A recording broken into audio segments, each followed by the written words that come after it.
Hello दोस्तों, good morning. स्वागत है आप सभी का एक बार फिर से आपके अपने YouTube channel maths by Mukesh Thakar पर। दोस्तों, आज का सेशन उन तमाम साथियों के लिए इंपॉर्टेंट है जो एलडीसी 2026 की तैयारी कर रहे हैं। आपकी एग्जाम 5 और 6 जुलाई को होना निश्चित है। आपके पास अभी भी 90 दिन शेष है। अगर इन 90 दिन को आप सही तरीके से काम लोगे तो आपका सिलेक्शन निश्चित है। अब देखो, इन 90 दिन में आपको कैसे आपका जो बचा हुआ सिलेबस है वो कंप्लीट करना है, कैसे आपको रिवीजन करना है, कैसे आपको पीवाईक्यू क्वेश्चन सोल्व करने हैं और कैसे आपको मॉक देना है। तो आज के सेशन में इन तमाम चीज़ों के बारे में हम यहाँ पर क्या करेंगे, डिस्कस करेंगे। तो चलिए आज के सेशन की शुरुआत करते हैं। अब देखो, मैंने यहाँ पर क्या किया है, जो अपने पास 90 दिन अभी शेष बचे हैं, इन 90 दिनों को मैंने 3 भागों में डिवाइड कर लिया है। 3 भाग कैसे कैसे हैं वो यहाँ पर देखो। आपको यहाँ पर क्या करना है, आज से लेकर अगले 30 दिन तक आपको हर सब्जेक्ट का कॉन्सेप्ट सीखना है और आपको यहाँ से बेसिक बिल्ड करना है। चाहे आपकी साइंस हो, इंग्लिश हो, मैथ हो, हिंदी, जितने भी आपके सब्जेक्ट हैं उन 30 दिन में आपको यहाँ पर सिलेबस कंप्लीट करना है और आपको यहाँ पर कॉन्सेप्ट सीखना है। उसके बाद में अगले 31 दिन से लेकर 60 दिन तक आपको यहाँ पर क्या करना है, जितनी प्रैक्टिस हो सकती है उतनी आपको यहाँ पर प्रैक्टिस करनी है। पीवाईक्यू आपको सोल्व करना है और आपकी स्पीड को बढ़ाना है। और तीसरा काम आपको यहाँ पर क्या करना है, आपकी एक्यूरेसी मेंटेन करनी है। आपको प्रैक्टिस करनी है। प्रैक्टिस आपको जल्दी जल्दी करनी है, जितना आपने पढ़ लिया उसका प्रैक्टिस करनी है। उसके बाद में आपको पीवाईक्यू क्वेश्चन सोल्व करने हैं और उसके साथ में आपकी स्पीड को बढ़ाना है और आपकी एक्यूरेसी मेंटेन करनी है। आपको क्वेश्चन यहाँ पर गलत करने की जरूरत नहीं है। अगला काम, 61 से लेकर 90 दिन तक आपको यहाँ पर क्या करना है, ओनली आपको रिवीजन करना है। जितना हो सकता है उतना आपको रिवीजन करना है, मॉक टेस्ट देना है और उसका एनालिसिस आपको करना है। और जो गलती आपसे होती है उसको अभी से, जैसे मान लो आपकी मैथ वीक है तो उसमें आपके पास कौन कौन सी गलती होती है, आप एक डायरी मेंटेन करो। 50 या 60 रुपए की डायरी है कि उसमें ज़्यादा खर्चा है नहीं, इतना खर्चा अपन पुचके खाने में खर्च कर सकते हैं। तो अभी से आप अपनी डायरी मेंटेन कर सकते हो। आगे बढ़ो। अब देखो आपको पढ़ना कैसे कैसे है वो देखो। मैंने फेज फर्स्ट को यहाँ पर लिया है डे 1 से लेकर डे 30 तक। आपको यहाँ पर क्या करना है, आपका बेसिक क्लियर करना है, फाउंडेशन प्लस कॉन्सेप्ट आपको बेसिक क्लियर करना है। और आपका जो सिलेबस है वो 60 से 70% आपका सिलेबस यहाँ पर क्या करना है, कवर करना है। जैसे मान लो कोई भी स्टूडेंट है उसने थोड़ी लेट तैयारी की तो यहाँ पर 60 से 70% आपका यहाँ पर सिलेबस कवर हो जाना चाहिए। उसके बाद में आपको मैथ को कैसे पढ़ना है वो यहाँ पर देखो।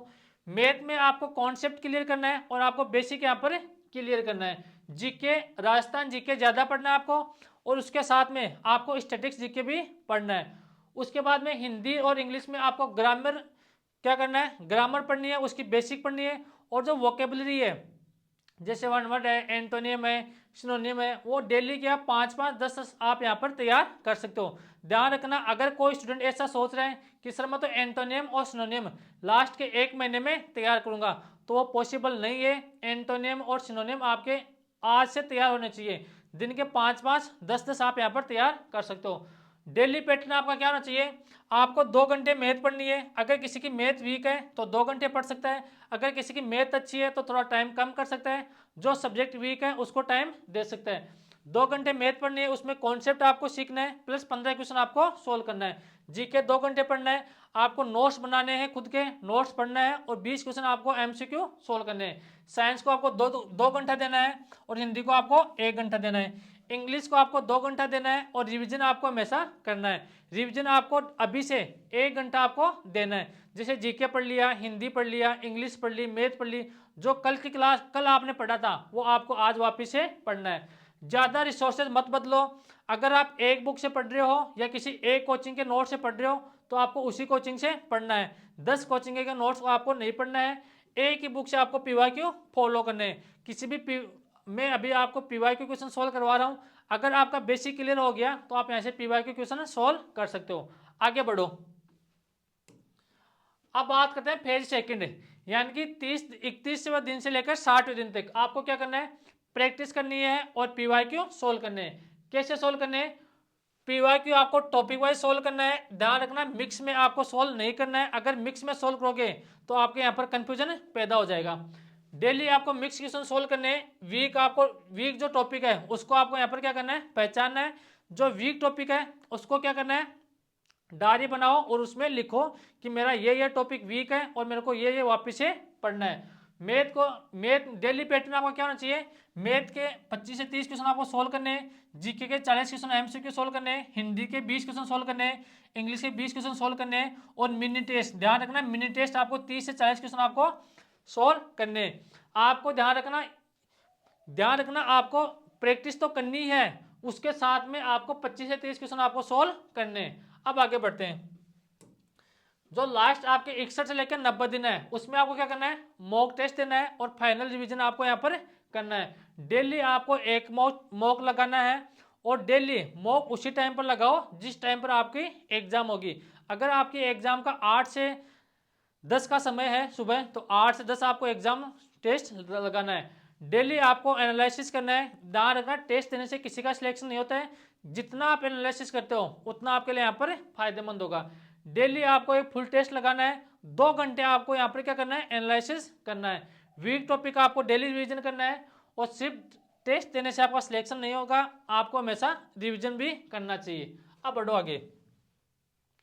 अब देखो, जो टॉपर्स होते हैं उनका सीक्रेट क्या होता है, पीवाईक्यू सोल्व करने से आपका 50% पेपर यहाँ पर क्लियर हो गया, रिवीजन करने से आपका सिलेक्शन होगा, मॉक टेस्ट देने से आपको कॉन्फिडेंस आएगा और जो कंसिस्टेंसी है वो आपके यहाँ पर मोटिवेशन से मोड़ देना है। ध्यान रखना, 10 किताबें बदलना आपको नहीं है, रिवीजन नहीं करना, मॉक टेस्ट देना, सिर्फ वीडियो देखना, ये चीज़ें आपको यहाँ पर नहीं करनी है। तो जितना पढ़ सकते हो उतना पढ़ो। दिन में आपको 10 से 12 घंटा पढ़ना है, दिन में आपको 10 से 12 आवर्स पढ़ना है। अगर ध्यान रखना, अगर एलडीसी वैकेंसी निकल गई तो ध्यान रखना वापस से आपको सीटी एग्जाम देना पड़ेगा, फिर वापस से इतने पद पता नहीं कब आएंगे। 10,644 बहुत बड़ी वैकेंसी है, ध्यान रखना इस बात को। तो अगर आप ढंग से पढ़ सकते हो तो तैयारी अभी से स्टार्ट कर दो। Thank you, bye bye, take care.